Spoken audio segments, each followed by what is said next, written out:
نحمده ونصلي على رسوله الكريم أما بعد. أعوذ بالله من الشيطان الرجيم. بسم الله الرحمن الرحيم. رب اشرح لي صدري ويسر لي أمري واحلل عقدة من لساني يفقهوا قولي. رب يسر ولا تعسر وتمم بالخير. اللهم لا سهل إلا ما جعلته سهلا وأنت تجعل الحزن إذا شئت سهلا. اللهم انفعنا بما علمتنا وعلمنا ما ينفعنا وزدنا علما. آمین یا رب العالمین۔ آج ہم انشاءاللہ اللہ کی خاص فضل و کرم سے، اس کی خاص رحمت و توفیق سے سورۃ البقرہ کی آیت نمبر 200 سے آنورڈ اپنا سبق دیکھیں گے اور کچھ آیات کو سمجھنے کی کوشش کریں گے۔ سب سے پہلے ہم اسی کی حمد اور اسی کا شکر اور اسی کی تعریف کرتے ہیں جس نے ہمیں یہ وقت اور یہ مہلت عطا فرمائی، جس نے ہمیں یہ سہولیات، یہ ضروریات، یہ ٹیکنالوجی، یہ رزق اور بے شمار انعام و اکرام اور فضل و کرم ہمارے اوپر کیا، اور خاص کر جس نے ہمارے دلوں میں یہ ڈالا کہ ہم اس بابرکت کلام کو سمجھنے کی کوشش کریں۔ اللہ تعالیٰ سے دعا ہے کہ اس کوشش میں استقامت نصیب فرمائے، اس کی صحیح سمجھ اللہ تعالیٰ ہمیں عطا فرمائے، اس کے ذریعے سے اللہ ہمیں اپنی اور اپنے ساتھیوں کی اصلاح کرنے کی توفیق عطا فرمائے، اور دنیا کے ساتھ ساتھ اللہ ہمیں آخرت کی کامیابی اور بھلائی اور اپنا خاص فضل و کرم ہمارے شامل حال رکھے۔ آمین یا رب العالمین۔ آگے بڑھنے سے پہلے ہم اپنا پچھلا سبق، کل کے سبق کا ترجمہ دہراتے ہیں یاد دہانی کے لیے، جو کہ آیت نمبر 196 سے لے کر 199 تک، جس میں اللہ تعالیٰ نے فرمایا حج اور عمرے کو اللہ تعالیٰ کے لیے پورا کرو، ہاں اگر تم روک لیا جاؤ تو جو قربانی میسر ہو اسے کر ڈالو، اور اپنے سر نہ منڈواؤ جب تک کہ قربانی قربان گاہ تک نہ پہنچ جائے۔ البتہ تم میں سے جو بیمار ہو یا اس کے سر میں کوئی تکلیف ہو جس کی وجہ سے سر منڈوانا پڑے تو وہ سر منڈوا لے، اس پر فدیہ ہے، خواہ روزے رکھے، خواہ وہ صدقہ دے، خواہ وہ قربانی کرے۔ پس جب تم امن کی حالت میں ہو جاؤ تو جو شخص عمرے کے لیے حج تک تمتع کرے، پس اسے جو قربانی میسر ہو اسے کر ڈالے۔ جسے طاقت ہی نہ ہو قربانی کی تو وہ 3 دن روزے رکھے حج کے دنوں میں، اور 7 روز واپس گھر لوٹنے پر، یہ پورے 10 دن ہو گئے۔ یہ حکم ان کے لیے ہے جو مسجد حرام کے رہنے والے نہ ہوں۔ یہ قربانی کا حکم ان کے لیے ہے جو مسجد حرام کے رہنے والے نہ ہوں۔ لوگوں، اللہ سے ڈرتے رہو اور جان لو کہ اللہ تعالیٰ سخت عذاب دینے والا ہے۔ حج کے مہینے مقرر ہیں، اس لیے جو شخص ان میں حج لازم کر لے یا حج کا ارادہ کر کے سفر کا شروع کر لے، وہ اپنی بیوی سے میل ملاپ کرنے، گناہ کرنے اور لڑائی جھگڑے کرنے سے بچتا رہے۔ تم جو نیکی کرو گے اس سے اللہ تعالیٰ باخبر ہے، اور اپنے ساتھ سفر کا خرچ لے لیا کرو، زاد راہ اپنے سفر کی ضرورت کی چیزیں لے لیا کرو۔ سب سے بہتر زاد راہ جو ہے وہ تو اللہ کا تقوی ہے، اور اے عقل مندو مجھ سے ڈرتے رہا کرو۔ تم پر اپنے رب کا فضل تلاش کرنے یعنی تجارت وغیرہ کرنے میں حج کے دنوں میں کوئی گناہ نہیں۔ جب تم عرفات سے لوٹو تو مشعر الحرام کے پاس ذکر الہی کرو، اللہ کو یاد کرو اور اس کا ذکر کرو جیسے اس نے تمہیں ہدایت دی، حالانکہ تم اس سے پہلے راہ بھولے ہوئے تھے۔ پھر تم اس جگہ سے لوٹو جس جگہ سے سب لوٹتے ہیں،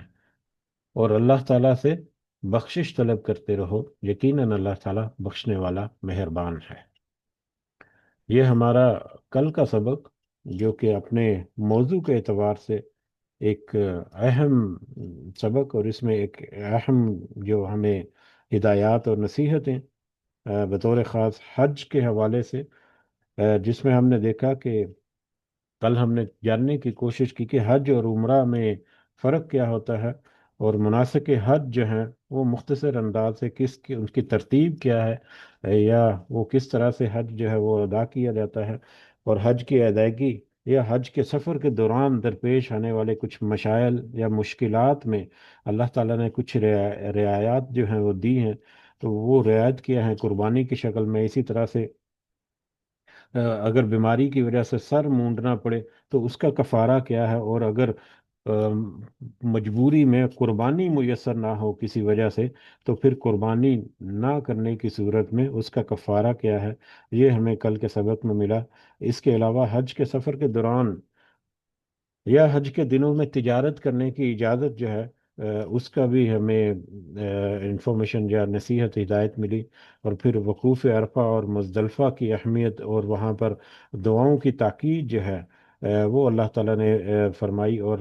حج کے دوران شہوت، فسق اور فساد اور گناہوں وغیرہ سے دور رہنے کی اہمیت اور اس کا اجر جو ہے وہ اللہ تعالیٰ کی طرف سے، وہ بھی ہم نے کل کی کچھ آیات اور احادیث کی روشنی میں دیکھا۔ تو کل کا سبق اس اعتبار سے، اپنے موضوع کے اعتبار سے، ایک اہم سبق تھا۔ آج کا ہمارا سبق آگے بڑھتے ہیں۔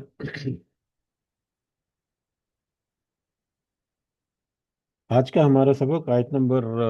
200 نمبر آیت جو ہے اس سے شروع ہوتا ہے۔ تو یہ بھی آیت نمبر 200 اور 201 202، یہ تین چار آیات جو ہیں، یہ آیات بھی پچھلے ہی موضوع سے مطلب لنکڈ ہیں، یعنی حج سے متعلقہ اور حج کے ہی بارے میں۔ تو لہذا شروع کرتے ہیں کل کا جو سبق ہے اس کو اپنے ذہن میں رکھتے ہوئے ہم آگے آیت نمبر 200 کی طرف بڑھتے ہیں۔ اعوذ باللہ من الشیطان الرجیم۔ فَإِذَا قَضَيْتُمْ، پھر جب تم سب ادا کر چکو مناسککم، اپنے مناسک حج، پھر جب تم اپنے مناسک حج ادا کر چکو، مناسک حج ادا کر چکو۔ اب یہاں پر مناسک حج ادا کرنے کا مطلب 10 ذوالحجہ تک جو مین ایکٹیویٹیز یا جو مین ارکان ہیں حج کے، ان کی ادائیگی جو ہے وہ ہو جاتی ہے 10 ذوالحجہ کو۔ شیطان کو، بڑے شیطان کو کنکریاں مارنا، اور اس کے بعد پھر مینا میں پھر قربانی جو ہے وہ کرنا، اور قربانی کرنے کے بعد احرام جو ہے وہ کھول دینا، اور اسی طرح سے حج افاضہ جو ہے، سوری طواف افاضہ جو ہے وہ طواف، اور پھر سعی کرنا اس کی، صفا و مروہ کی۔ تو یہ سارے ایکٹیویٹیز جو ہیں وہ 10 ذوالحجہ کو ہوتی ہیں، اور اس اعتبار سے 10 ذوالحجہ جو ہے وہ بھی مصروف ترین دنوں میں سے ایک دن ہوتا ہے۔ بہرحال جب ان ساری ایکٹیویٹیز سے، ان بڑے ارکان سے یا ان مین جو مطلب مناسک ہیں حج کے، ان سے جب تم گزر چکو، اور پھر تم اب تھوڑا سا ریلیکس ہو جاؤ، سن سوری 10 ذوالحجہ کو، تو یہ 10 ذوالحجہ کے دن کے مناسک جو ہیں ان کی مکمل کرنے کے بعد کا یہاں پر تذکرہ ہے کہ جب تم 10 ذوالحجہ کو مین مناسک ادا کر کے حج کے اپنے آپ کو احرام سے آزاد کر لو، تو پھر اس وقت یا اس وقت کے بعد 10 ذوالحجہ کے بعد فَاذْكُرُوا اللَّهَ، تم یاد کرو اللہ کو، اللہ کا ذکر کرو، اللہ سے دعائیں کرو، اللہ سے اپنا کنیکشن جو ہے وہ مضبوط سے مضبوط سگنل جو ہے اس کو ڈیولپ کرو، لنک کرو، کا ذکرکم، جس طرح سے تمہیں